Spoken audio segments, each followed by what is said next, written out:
দুর্নীতির অভিযোগে পদ গিয়েছে তৃণমূল নেতার। সোমবার সেই তৃণমূল নেতাকে দেখেই সরে গেলেন মুখ্যমন্ত্রী মমতা বন্দ্যোপাধ্যায়। একটাও কথা বের হয়নি মুখ থেকে। তবে কি এখানেই ক্ষুব্ধ মুখ্যমন্ত্রী? উঠেছে সেই প্রশ্নই।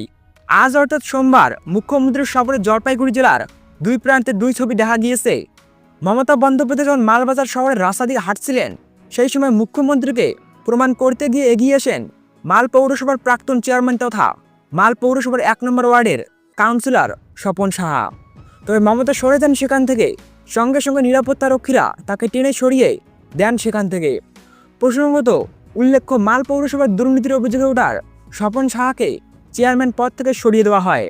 পাশাপাশি তাকে দল থেকে সাসপেন্ড করে দেয়। অপরদিকে মালবাজারের কর্মসূচি শেষ করে মুখ্যমন্ত্রী তিস্তা নদীর গজলডোবা সেতু দিয়ে পাহাড়ে যাচ্ছিলেন। সেতুর রাস্তায় দাঁড়িয়ে ছিলেন রায়গঞ্জের বিধায়ক খগেশ্বর রায়। তাকে দেখে কনভয় থামিয়ে দেন মুখ্যমন্ত্রী মমতা বন্দ্যোপাধ্যায়। এগিয়ে যান বিধায়ক। মমতা বন্দ্যোপাধ্যায় খানিকক্ষণ কথা বলেন বিধায়কের সঙ্গে। মমতা বন্দ্যোপাধ্যায় চলে যাওয়ার পর খগেশ্বর রায় জানিয়েছেন, মুখ্যমন্ত্রী জানালেন আজ তিনি কোনো জায়গায় দাঁড়াননি, কিন্তু আমায় দেখে দাঁড়িয়ে গেলেন। একই সঙ্গে রায়গঞ্জ বিধানসভা ভালো করে দেখে রাখতে নির্দেশ দিয়ে গেলেন মুখ্যমন্ত্রী। এই দুই ঘটনার মাধ্যমে মুখ্যমন্ত্রীকে তৃণমূল নেতাদের নিঃশব্দে কোনো বার্তা দিলেন, এ থেকে প্রশ্ন উঠছে। এদিকে উত্তরবঙ্গ সফরের দ্বিতীয় দিনে বিপর্যয় বিধ্বস্ত নাগারাঘাটায় পৌঁছান মুখ্যমন্ত্রী।